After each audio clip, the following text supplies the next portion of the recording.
São ruídos pulmonares anormais causados pela passagem de ar por vias aéreas estritas ou cheias de fluidos.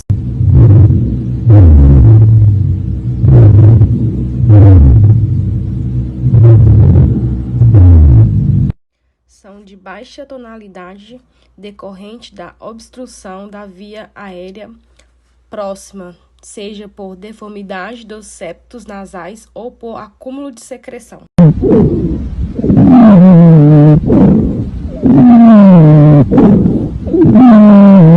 São ruídos respiratórios adventícios contínuos de caráter musical que duram mais do que 250 milissegundos.